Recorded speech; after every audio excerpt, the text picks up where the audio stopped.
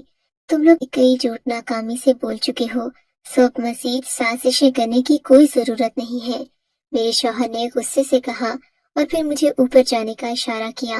حکم کی تعمیل کرتے ہوئے میں تو اوپر آ گئی، لیکن شوہر کی آوازیں ابھی تک آ رہی تھیں۔ لگتا تھا کہ وہ بہت غصے میں ہیں۔ اس سارے ہنگامے پر میں بہت پریشان تھی، مگر کیا کر سکتی تھی؟ خاموشی سے سنتی رہی، یہاں تک کہ مجھے نیند آ گئی۔ میرے شوہر اوپر نہیں آئے۔ صبح اٹھی تو گھر میں چہل پہل سی تھی، لگتا تھا کہ کوئی بڑی بات ہوئی ہے۔ میں نے منیب سے پوچھا تو کہنے لگے، ہماری چھوٹی بہن کا رشتہ ہو گیا ہے، اس کی رخصتی چند ہی دن میں ہو جائے گی، بس اسی سلسلے میں ہم سب تیاری کر رہے ہیں۔ میں اپنے شوہر کے منہ سے یہ بات سن کر حیران رہ گئی، مگر بولی کچھ نہیں۔ چھوٹی سی عمر میں میری نند کو بیاہا جا رہا تھا، جس کی کوئی وجہ بھی سامنے نہیں آئی تھی اور کوئی معقول رشتہ بھی نہیں ملا تھا۔ خدا جانے اس کی شادی کس سے کی جا رہی تھی۔ بہرحال 2-3 دن کی مختصر سی تیاریوں کے بعد گھر میں شادی کا منظر تیار تھا۔ میں نے دیکھا میری نند کا دولہا ایک پڑھا لکھا اور خوبصورت لڑکا تھا، جسے شاید کوئی پتھر دل ہی چاہنے سے انکار کر سکا ہو۔ لڑکا انتہائی خوبصورت اور معقول تھا۔ مجھے خوشی تھی کہ میری نند کی شادی بھلے جلدی ہی صحیح لیکن ایک پڑھے لکھے نوجوان سے ہو رہی ہے، کم از کم وہ اسے خوش تو رکھے گا، ورنہ ہمارے گاؤں میں لڑکیوں کی شادیاں زیادہ تر زبردستی کی جاتی تھیں اور پھر ان سے ان کی رائے بھی نہیں پوچھی جاتی تھی۔ اگرچہ میری نند کے ساتھ بھی ایسا ہی ہوا تھا، لیکن یہ لڑکا بہت خوبصورت اور پڑھا لکھا تھا۔ میں مطمئن تھی۔ دعاؤں کے سائے میں رخصت ہو کر جب نند گھر سے چلی گئی تو گھر میں عجیب سی ویرانی تھی۔ میری ساس تو اس قدر پریشان تھی کہ میں بتا نہیں سکتی۔ انہوں نے اپنی بیٹی کے ساتھ 1 سال بھی نہیں بتایا تھا کہ بھائی نے اسے زبردستی رخصت کر کے پرائے گھر کا کر دیا۔ نند کو دستی رخصت کر کے پرائے گھر کا کر دیا۔ نند کو رخصت ہوئے ابھی چند گھنٹے ہی ہوئے تھے کہ گھر کے باہر ایک عجیب سی آواز گونجنے لگی۔ میرا شوہر دروازہ کھول کر باہر گیا تو اونچی آوازوں کا ایک سلسلہ شروع ہو گیا جو ہمارے کانوں تک پہنچتا تو ڈر کی ایک لہر میرے پورے وجود میں دوڑ جاتی۔ باہر لوگوں کے تیور ٹھیک نہیں لگ رہے تھے۔ میں نے جلدی سے اپنی ساس کو بتایا۔ وہ پہلے ہی پریشان تھیں، ان کے چہرے کا رنگ ہلدی کی طرح پیلا پڑ رہا تھا۔ کچھ دیر کے بعد باہر اور ہنگامہ شروع ہو گیا۔ گاؤں کے باقی لوگ بھی آ گئے، جبکہ منیب کو زخمی حالت میں ہسپتال پہنچایا گیا۔ منیب کی پریشانی دیکھی نہیں جاتی تھی، ان کے زخم دیکھ کر میرے دل کو کچھ ہوتا تھا۔ ہم لوگ رات کے 3 بجے ہسپتال میں موجود تھے۔ شادی والے گھر میں یہ ہنگامہ کسی بہت بڑے صدمے سے کم نہیں تھا۔ پوری رات میں اپنے شوہر کے سرہانے کھڑی ان کی صحت کی دعائیں کرتی رہی۔ ڈاکٹرز نے ہمیں کہہ دیا کہ مریض کی حالت اب خطرے سے باہر ہے، آپ انہیں گھر لے جا سکتے ہیں۔ منیب کو گھر لے جانے کے لیے ان کے بڑے بھائی دوسرے شہر سے آئے تھے۔ پھر جرگہ بیٹھا اور نہ جانے کیا کیا سلسلے شروع ہو گئے، جس میں جن لوگوں نے میرے شوہر کو زخمی کیا تھا انہیں سزا دینے کی بات کی گئی، لیکن چونکہ وہ لوگ بہت طاقتور تھے اسی لیے ہم ان کا کچھ نہیں بگاڑ سکے۔ مگر یہ لڑائی تھی کیا، میں جانتی نہیں تھی، اور اس سرخ دھاگے سے اس کا کیا لینا دینا تھا یہ بھی میری سمجھ سے باہر تھا۔ میرے شوہر کے مکمل صحت یاب ہونے پر جب میں نے ان سے یہ سوال کیا تو انہوں نے مجھے پوری داستان سنا دی، جسے مختصر کر کے میں آپ کے سامنے بیان کرنا چاہتی ہوں۔ پھر فیصلہ آپ ہی کیجیے گا کہ غلط کون تھا۔ میری ساس ابھی تک مجھ سے اور میرے شوہر سے ناراض ہیں، جبکہ میں سمجھتی ہوں میرے شوہر کا فیصلہ صحیح تھا۔ دراصل بات کچھ ہی کیوں ہے کہ ہمارے گاؤں میں کی جاتی تھی۔ ہمارے علاقے میں ایک نواب رہتا ہے جس کا نام شیر علی ہے۔ شیر علی کا بیٹا شاکر علی جوانی کے سوم میں جس لڑکی کو دیکھتا ہے اسے اپنا بنانے کی بات کرتا ہے۔ وہ تو یہ بھی نہیں جانتا کہ اسلام نے مرد کو 4 شادیوں کی اجازت دی ہے، لیکن لڑکیوں کو تنگ کرنے، ان پر شادی کا حق جتانے کی اجازت ہرگز نہیں دی۔ شاکر علی کی عادت تھی وہ جس لڑکی کو بھی دیکھتا اور اگر اسے پسند آ جاتی وہ اس کی کلائی پر سرخ دھاگا زبردستی باندھ دیتا، اور یہ دیکھتے ہی سارے گاؤں کو پتہ چل جاتا کہ یہ لڑکی شاکر علی کی نظروں میں آ گئی ہے۔ اس نے میری نند کو بھی جب دیکھا تو یہی سرخ دھاگا اس کی کلائی پر باندھ دیا۔ جویریہ نے جب یہ بات خالہ صفورہ کو بتائی تو خالہ صفورہ ڈر کر اسے اپنی حقیقی ماں کے پاس چھوڑ گئیں، جبکہ حقیقی ماں نے اپنی بیٹی کو یہ مشورہ دیا کہ تم یہ دھاگا اپنی بھابھی کی کلائی پر باندھو تاکہ سارا الزام تمہاری بھابھی پر آئے اور تم اس حادثے سے بھی بچ جاؤ جو تمہارے ساتھ ہونے والا ہے۔ اچھا ہے کہ تمہاری بھابھی بھی اس گھر سے چلی جائے گی اور میں تمہارا بندوبست کہیں نہ کہیں کر دوں گی۔ میری ساس نے یہ سب سوچتے ہوئے یہ بھی نہ دیکھا کہ میں اس کی بیٹی کی بیوی تھی، اور پھر یہ کہ نواب شاکر علی جس لڑکی کو پسند کر لے اس کے بعد وہ اسے جانے نہیں دیتا۔ میری ساس نے بدنیتی سے کام لیا اور اپنی بیٹی کی شادی کرنے کی بجائے اپنی بہو کو گھر سے نکلوانے کی ٹھان دی۔ تبھی انہوں نے سوچی سمجھی سازش کے تحت وہ دھاگا میری کلائی میں باندھ دیا۔ خود میری ساس شاکر علی کو برا آدمی نہیں سمجھتی تھی، تبھی جب قدرتی طور پر میری شوہر کو اس دھاگے کا پتہ چلا تو میری ساس انہیں بھڑکانے لگی کہ اپنی بہن کی شادی تم اسی نواب کے بیٹے سے کر دو تاکہ تمہاری زندگی بھی آسان ہو جائے۔ ساس نے بلاخر سچائی کا اعتراف تو کر لیا تھا، لیکن وہ ابھی بھی خوفزدہ تھیں۔ انہوں نے اپنی بسر کیا تھا جس پر ہم میں سے کوئی بھی ان کا ساتھ نہیں دینا چاہتا تھا۔ تب منیب نے اپنی بہن کے لیے ہمت سے کام لیا اور اس کی شادی ایک معقول نوجوان سے راتوں رات کر دی۔ نواب شاکر علی کو جب یہ بات پتہ چلی تو اس نے بہت غصے کا اظہار کیا، لیکن وہ کیا کر سکتا تھا کیونکہ اب گاؤں کے لوگ اتنے ان پڑھ نہیں رہے تھے جتنا نواب شاکر علی نے سمجھ لیا تھا۔ ان میں ہمت آ گئی تھی، وہ منیب کو بچانے ان وقت پر آ بھی گئے تھے۔ شاکر علی ہاتھ ملتا رہ گیا جبکہ میری نند اپنے گھر رخصت ہو کر چلی گئی۔ میں اپنے شوہر کی ہمت کو سلام کرتی ہوں اور ایسے علاقوں میں رہنے والے سب لوگوں سے درخواست کرتی ہوں کہ اپنی ہمت اور غیرت کو نہ بیچیں، اپنے لیے جینے کا سامان خود پیدا کریں کہ آپ کی عزت آپ کے اپنے ہاتھ میں ہوتی ہے۔